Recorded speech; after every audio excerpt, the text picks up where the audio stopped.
Hello everyone, सेहत India के इस एपिसोड में आपका स्वागत है। आज हम बात करने वाले हैं डाइट की। 24/7 हमारी बिज़ी लाइफ में कहीं ना कहीं हम अपने खान पान के साथ कंप्रोमाइज़ करते हैं। इसका एक रीज़न पैक्ड फूड की अवेलेबिलिटी जो हमारी ईज़िली एक्सेस में है, और हमारे पास किचन में कम time due to busy schedule, एक ये भी रीज़न है। तो आज के प्रोग्राम में हम बात करेंगे कि हमें अपने खान पान की डाइट में क्या इंक्लूड करना चाहिए सो दैट हम जो हमारी मॉडर्न लाइफ डिजीज़ेज़ हैं उनसे अपने आप को प्रोटेक्ट कर सकें। अगर हम रिसेंट टाइम में इंडियन फिज़िक की बात करें तो Indian male and female are developing pot bellies. तो उसका सबसे बड़ा रीज़न क्या है? उसका सबसे बड़ा जो आज के सिनेरियो में जो रीज़न है वो फिज़िकल एक्टिविटी बिल्कुल निल होना है। क्योंकि पहले क्या होता था, पहले के ज़माने में और अब के टाइम में सिर्फ इतना फ़र्क है। पहले जितना वो उनका जैसा खान पान होता था वैसा ही उनकी एक्टिविटी लेवल भी होता था, उनका उतना ही फिज़िकल एक्टिविटी भी होता था, उनका वर्क ऐसा होता था। बट तब के मुकाबले आज तो बिल्कुल ज़ीरो है। आज के टाइम पे कोई ऐसा वर्क नहीं है, कोई हार्ड वर्क नहीं है। सब चीज़ों के लिए तो इतना सिंप्लिसिटी इतनी आ गई है हर चीज़ को करने के लिए, जैसे झाड़ू पोछा हो या फिर कोई भी बर्तन साफ़ करना हो या खाना बनाना हो, हर चीज़ आर्टिफिशियल हो गया है। सो खुद से अपना रहा ही नहीं है। तो एनर्जी जब तक वेस्ट ही नहीं होगी तो वो तो टिश्यूज़ तो गेन होंगे। तो इसीलिए आपका बेली फैट बढ़ेगा, या आप बहुत ज़्यादा समय से पहले ओबेसिटी का शिकार हो जाते हो, या फिर आपको आपकी एंजाइटी लो हो जाती है इन्हीं सब चीज़ों की वजह से, क्योंकि आपका फिज़िकल एक्टिविटी तो बिल्कुल निल है। जैसे आज का वॉक हो गया, मॉर्निंग वॉक हो गया, या फिर कोई भी बंजिंग जंपिंग हो गया। इसीलिए आजकल लोग इतना जिम की तरफ जा रहे हैं, क्योंकि उनका जो लाइफस्टाइल है वो इतना इजी हो गया है, तो वो मेहनत करना ही नहीं चाहते हैं। बिल्कुल वो बर्न ही नहीं हो रही, बिल्कुल बर्न ही नहीं हो रही। या वी अंडरस्टैंड कि अब सारी चीज़ें कंप्यूटराइज्ड हैं और हमारे लिए मिनिमल हम फिज़िकल वर्क कर रहे हैं, तो हम उतनी कैलोरी बर्न नहीं कर रहे हैं और easy access to packed food हो गया है। तो कहीं ना कहीं हमारा जो कैन फूड है या पैक्ड फूड है या प्रोसेस्ड फूड आप कह सकते हैं, वो इंटेक ज़्यादा हो गया। तो हमारी प्लेट जो है, जो हम इंडियन प्लेट है, फूड प्लेट है, वो गड़बड़ कहाँ कर रही है? ओके, सो यहाँ पे सिचुएशन ऐसा आता है कि एक तो सिटिंग एरिया हो गया है बहुत ज़्यादा। आपको ऐसा नहीं है कि जो आपको कुछ जाके बनाना है तब आपको कंज्यूम करना है। अभी इतना ज़्यादा frozen food, package can food इतना ज़्यादा आ गए हैं, तो वो जैसे ही लो वो तुरंत से खा लेते, तो मेहनत का हुआ ही नहीं है। और वैसे भी सिटिंग जब एरिया है, सिटिंग जॉब है या सिटिंग कुछ वर्क कर रहे हैं, तो उसमें आपकी कैलोरी बर्न नहीं होती है। तो उसमें उस सिचुएशन में आपको क्या करना होता है कि एक तो फाइबर वाली चीज़ें ज़्यादा इंक्लूड करिएगा, जिससे आपका डाइजेशन इम्प्रूव होता रहे। नॉट बहुत ज़्यादा excess fatty foods, oily spicy foods लेने के बजाय। सो उसमें आप कोई भी फर्मेंटेड फूड आप ऐड कर सकते हैं, या फिर कोई भी लेफे वेजिटेबल्स हो गया या ग्रीन वेजिटेबल्स जो इजीली डाइजेस्ट हो जाए। फाइबर आपको बेसिकली चाहिए होता है, and low fat, low carbohydrate, जो आपको जब आप इनको लेते हैं तो आपका डाइजेशन इम्प्रूव होगा, है ना। तो उससे क्या होगा, फिर आपको हंग्री फील भी नहीं होगा और आपका आप ओबेसिटी का शिकार भी नहीं होंगे, आपको एंजाइटी लो नहीं होगी, एसिडिटी, नोजिया, गैस्ट्राइटिस इशू होने का चांसेस भी कम रहता है। तो उस सिचुएशन में आपको एक तो लिक्विड्स पे ज़्यादा ध्यान देना चाहिए, देन हाई फाइबर फूड्स ज़्यादा इंक्लूड करने चाहिए डाइट में। ऐसे ही आप बचना चाहिए आपको बहुत ज़्यादा आउटसाइड या फिर पिज़्ज़ाज़, बर्गर, मोमोज़, इन सब चीज़ों से आपको ज़्यादा बचे तो ज़्यादा बेटर होगा। या फिर चीज़ वाले आइटम, थोड़ा आजकल चल रहा है इतना सिनेरियो कि पिज़्ज़ा मंगा लिया, मोमोज़ मंगा लिया, या फिर कोई भी बर्गर मंगा लिया, चीज़ बर्गर मंगा लिया, जो वो ऑलरेडी ही डाइजेस्ट होने में इतना टाइम लगाएंगे, है ना। तो वो ब्रेड्स वाले आइटम हो गए, तो इन सब चीज़ों से बचें। तो आजकल थोड़े दिनों में एक न्यू डाइट जो है वो इंट्रोड्यूस हो जाती है। Sometime it is like keto diet trend कर रही होती है, देन इंटरमीडिएट फास्टिंग ट्रेंड कर रहा होता है, और अभी एक ट्रेंड में है कि मॉर्निंग में you have to take coffee with ghee. तो क्या हमें इन ट्रेंड्स के साथ जाना चाहिए, या हमें जो आजकल जो मॉडर्न डाइट प्लान्स हमारे आते हैं उनको चूज़ करते समय हमें किन बातों का ध्यान रखना चाहिए? अभी आपको इनके बस पैटर्न चेंज हो गए हैं, चीज़ें वही हैं, पहले वाली ही चीज़ें सारी फॉलो हो रही हैं। आपने देखा होगा पहले मिलेट्स यूज़ होते थे बहुत ज़्यादा, जैसे जौ, चना, मक्का, बाजरा, ये सब चीज़ें यूज़ होती थी। खाने में जो ऑयल यूज़ होता था वो देसी घी यूज़ होता था, नॉट आर्टिफिशियल, जैसे सफोला भी यूज़ हो रहा है, इतना रिफाइंड ऑयल यूज़ हो रहा है, तो ये सब चीज़ें यूज़ नहीं होती थी पहले। तो पहले का इतना ज़्यादा हेल्दी चीज़ें यूज़ होती थी और हर चीज़ में इतना सारा न्यूट्रिशन होता था, न्यूट्रिशियस सारी चीज़ें होती थी आज की अपेक्षा। तो आजकल क्या हो रहा है कि बहुत ज़्यादा ऐसी आर्टिफिशियल चीज़ें हो रही हैं जिनको नाम दिया जा रहा है कि कीटो आप डाइट कर लीजिएगा। कीटो डाइट का मतलब ये आज के हिसाब से एक डाइट कंज्यूम किया करने के लिए बोलते हैं लोग कि आपको, इसका सीधा सिंपल वर्ड है कि आपको लो कार्ब आपको लेना है। कार्बोहाइड्रेट आपकी डाइट में होना ही नहीं चाहिए, है ना। सो कार्बोहाइड्रेट, अब जब किसी को पता है कि कार्बोहाइड्रेट लेना ही नहीं है आपको, जैसे गेहूं से बनी हुई कोई भी चीज़ें नहीं लेनी है, राइस वाली चीज़ें बिल्कुल भी नहीं लेनी है ना। सो वैसे ही फूड मॉब डाइट या फिर हाई फाइबर डाइट या फिर आपका बहुत सारे वैराइटीज़ ऑफ डाइट अभी कंज्यूम हो गए हैं कि ये आपको लेनी है, ये आपको इस तरह की चीज़ें करनी है। सिंपल है कि आपको कार्बोहाइड्रेट कम ही करें तो ज़्यादा बेटर है। वो तो नॉर्मल डेज़ में भी आपको कम ही रखना चाहिए। लाइक गेहूं से बनी हुई चीज़ें बहुत मिनिमल आप यूज़ करें तो ज़्यादा बेटर है। अब एक मिथ है कि आपको कॉफ़ी पीनी है खाली पेट। अब ये किसी को नहीं पता है कि कॉफ़ी किसको पीनी है खाली पेट। अगर वो हाई बीपी का है, हाई बीपी का उसको इशू है, तो वो बिल्कुल कॉफ़ी नहीं ले सकता है। कॉफ़ी, कैफीन बेवरेजेस उसको बिल्कुल नहीं लेने हैं। या अगर लो उसको लाइक डिजीज़ के हिसाब से भी आप एक डाइट को मेंटेन करें। ऐसा नहीं है कि जहाँ पे बोल दिया है कि आपको कीटो डाइट लेना है, अब ज़रूरी नहीं है कि आप शुगर के पेशेंट हैं, आपका एकदम से हाई ग्लाइसेमिक, आप हाइपोग्लाइसीमिया में चले गए हो, है ना। फॉर एग्जाम्पल आप हाइपोग्लाइसीमिया में चले गए हैं, आपने कोई कार्बोहाइड्रेट वाली चीज़ें नहीं ली या कोई हाई ग्लाइसेमिक इंडेक्स चीज़ें नहीं ली हैं, जिसकी वजह से आपका शुगर एकदम से लो हो गया या एकदम से डाउन हो गया है ना। वही सेम चीज़ आपने एक नॉर्मल इंसान को दिया तो वो फ़र्क तो करेगा, है ना। तो इसी तरह से होता है कि ऐसा नहीं है कि ये सारे मिथ्स होते हैं कि आपको ये लेने से ये होगा, ये लेने से ये होगा। और प्लीज़ ऐसा कुछ ना करें कि जहाँ पे भी देखा इंस्टा पे, रील पे कि ये खाने से ये होता है, ये खाने से ये होता है, ऐसा नहीं करना है। बॉडी टू बॉडी चीज़ें होती हैं कि आपको ये चीज़ कंज्यूम करिए बट दूसरे को रिएक्शन कर सकती हैं या उनको बहुत ज़्यादा फूड पॉइजनिंग भी हो सकती है। तो बहुत सारी चीज़ें होती हैं जो ध्यान में रखना होता है। ऐसा नहीं करना चाहिए कि जिसने जो बोला कि खाली पेट ये ले लो, खाली पेट ये कंज्यूम कर लो, या फिर आप टर्मरिक यूज़ करो, कच्ची हल्दी यूज़ करोगे दूध में तो ज़्यादा बेनिफिशियल होगा, है ना। सो हल्दी कितनी गर्म होती है और कितनी एंटीऑक्सीडेंट होती है ये पता भी नहीं है किसी को, है ना। तो इस तरह के आप प्रयोग ना करें, ठीक है। तो as per dietitian, as per अपने डॉक्टर के हिसाब से आप कुछ भी चीज़ें ना लें तो ज़्यादा बेटर होगा। और हम क्या डाइट के थ्रू हम बीमारियों को ठीक कर सकते हैं? यस, बिल्कुल।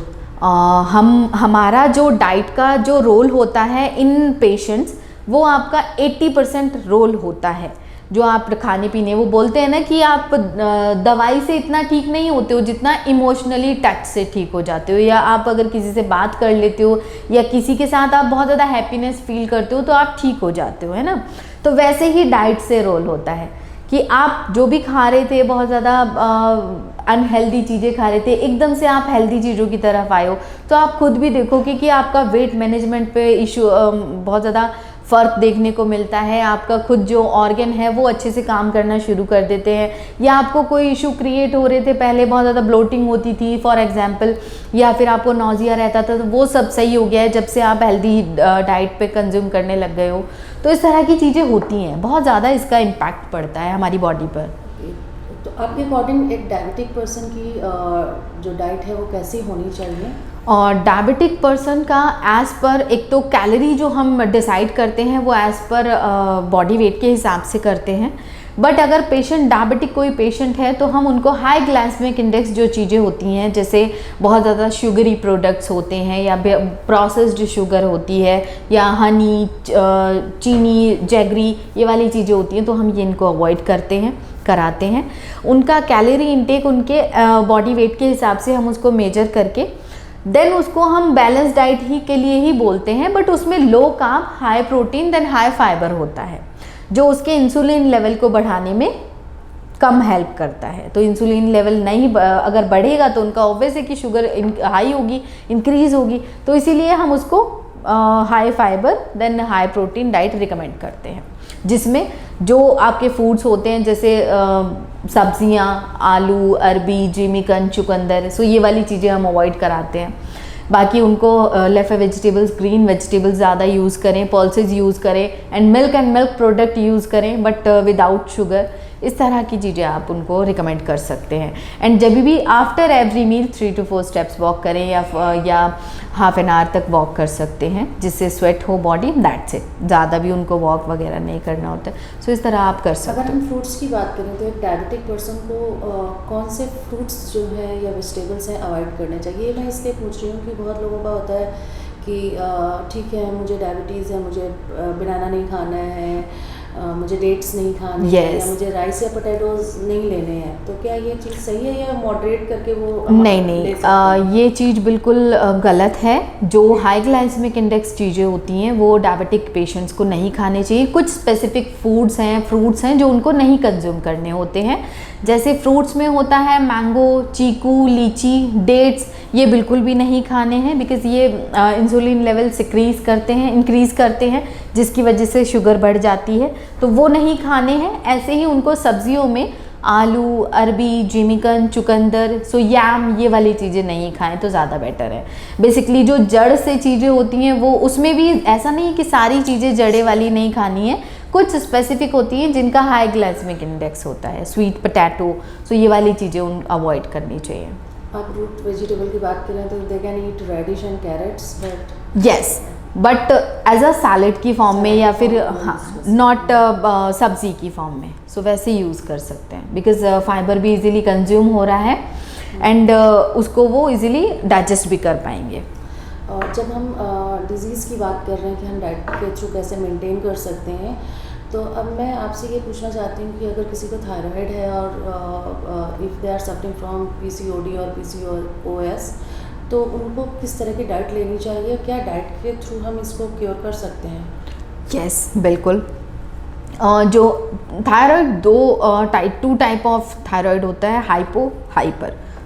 बट ये हमें ध्यान रखना होता है कि डाइट मेडिसिन तो हैं ही हैं, उसके अलावा आप डाइट से किस तरह से कंट्रोल कर सकते हैं। जैसे सोया प्रोडक्ट, अगर आप थायराइड का मेडिसिन खा रहे हैं, आपको थायराइड है, तो उसमें कुछ स्पेसिफिक फूड्स होते हैं जो भी आपको अवॉइड करने होते हैं, जैसे सोया प्रोडक्ट्स हो गए।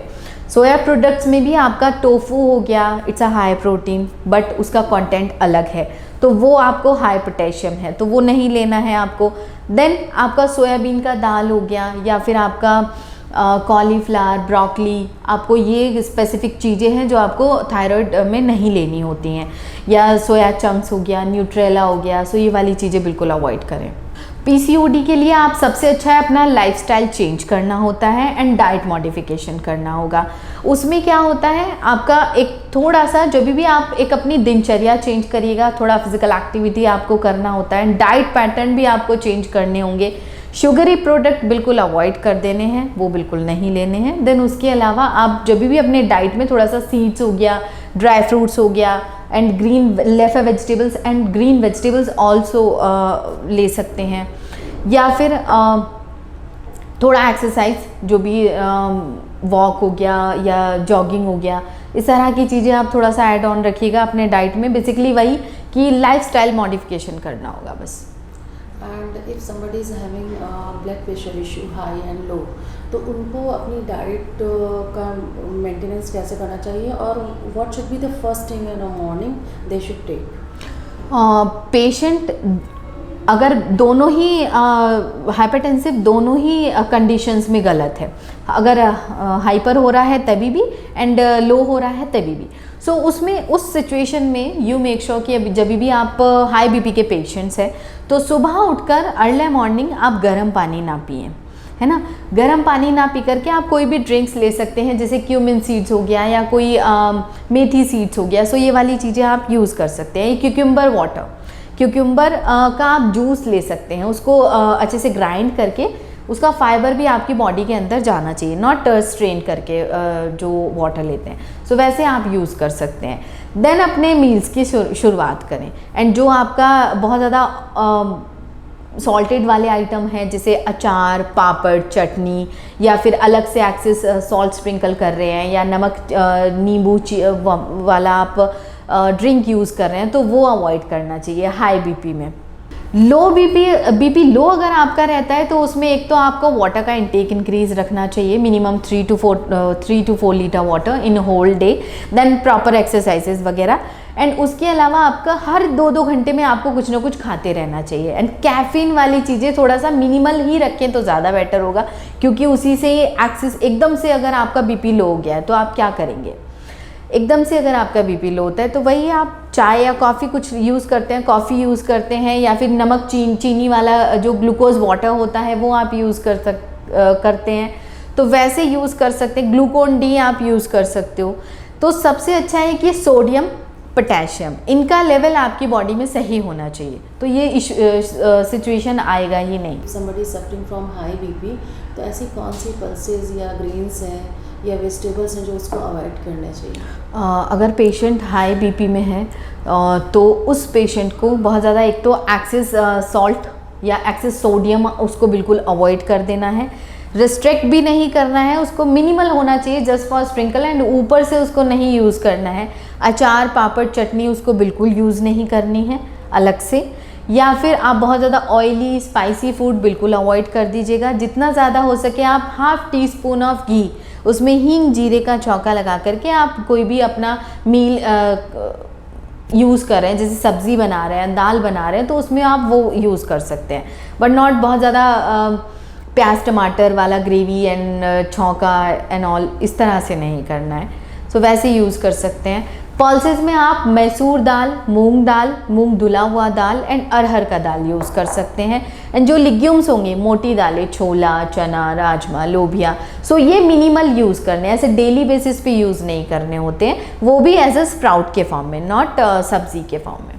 सो उसमें भी आप जब भी यूज़ करते हैं, स्प्राउट को यूज़ करते हैं तो उसमें अनियन, टमाटो वगैरह यूज़ करके उसमें सॉल्ट स्प्रिंकल करना है, नॉट एकदम से चटपटा या चाट मसाला यूज़ कर रहे हो, गरम मसाला यूज़ कर रहे हो, इस तरह से नहीं यूज़ करना है। जैसा कि आज की अगर हम बात करते हैं तो जो हमारे बच्चे हैं जंक फूड का इंटेक सबसे ज़्यादा उनमें ही है, जो हमारे पैक्ड चिप्स, कुरकुरे या चॉकलेट्स हैं। इसकी वजह से उनको कॉन्स्टिपेशन की प्रॉब्लम तो हो ही रही है, साथ के साथ वो जो हेल्दी फूड है उसको लेना ही नहीं चाहते हैं। तो बहुत सारे पेरेंट्स की प्रॉब्लम ये होती है कि हम बच्चों को कैसे इनकरेज करें कि वो एक न्यूट्रिशियस जो फूड है उसको वो लें। ओके, सो ये बहुत ज़्यादा चैलेंजिंग हो रहा है आजकल के पेरेंट्स के लिए कि बच्चों को वो प्रॉपर न्यूट्रिशन कंज्यूम नहीं कर पा रहे हैं या कोई न्यूट्रिएंट्स ऐसा कंज्यूम नहीं कर पा रहे हैं। कुछ कर रहे हैं तो बच्चे नहीं खा पा रहे हैं, बच्चे उसको कंज्यूम नहीं कर रहे हैं। सो एक बहुत बड़ा चैलेंज अभी आ रहा है, देखने को मिल रहा है। उस सिचुएशन में आपको अपने डाइट पैटर्न चेंज कर देने चाहिए। लाइक ऐसा नहीं है कि रोटी, सब्ज़ी और दाल, चावल, खिचड़ी वगैरह ही बच्चे को तक सीमित है। आप बच्चों को थोड़ा सा इंटरेस्टिंग वाली चीज़ें, थोड़ा क्रिएटिविटी के साथ आप उनको दें तो ज़्यादा बेटर होगा। जैसे आप कुछ भी अगर बनाते हैं तो उसको इतना इंटरेस्टिंग सा बना करके आप दे सकते हैं। जैसे प्लेटिंग उसका अच्छे से कर सकते हैं बच्चों को अगर दे रहे हैं तो, या फिर उसको आप बनाने का तरीका, ड्रेसिंग करने का तरीका आप थोड़ा चेंज कर सकते हो। आप उसको कटेड फ्रूट है या फिर कोई भी उसको मोल्ड में, फॉर एग्जांपल जो भी फ्रूट्स वगैरह दे रहे हैं उनको थोड़ा इंटरेस्टिंग सा कट करके आप उनको दे सकते हैं। या फिर आप सैंडविचेस वगैरह बच्चे को अगर देते हैं बना करके, नॉट ओनली और पोटैटो या फिर paneer sandwich, varieties of sandwich हैं। अभी तो इतना ज़्यादा रेसिपीज़ बच्चों के लिए अभी आ गई हैं, न्यू रेसिपीज़ हैं या पम्पकिन से बनी हुई रेसिपीज़ हैं, तो बच्चे उनको लाइक करते हैं। बस उसको देने का तरीका थोड़ा चेंज कर दें, थोड़ा क्रिएटिविटी के साथ दें तो ज़्यादा बेटर होगा। Excess intake of chocolates and chips and जो हमारे टाकोस वगैरह आते हैं, तो उसका क्या बच्चों के डेवलपमेंट पे भी, फिजिकल डेवलपमेंट पे भी असर पड़ता है? यस, बहुत ज़्यादा पड़ता है। बच्चे जैसा खान पान जैसा बच्चों का होगा वैसा ही उनकी एक्टिविटी में देखने को मिलता है।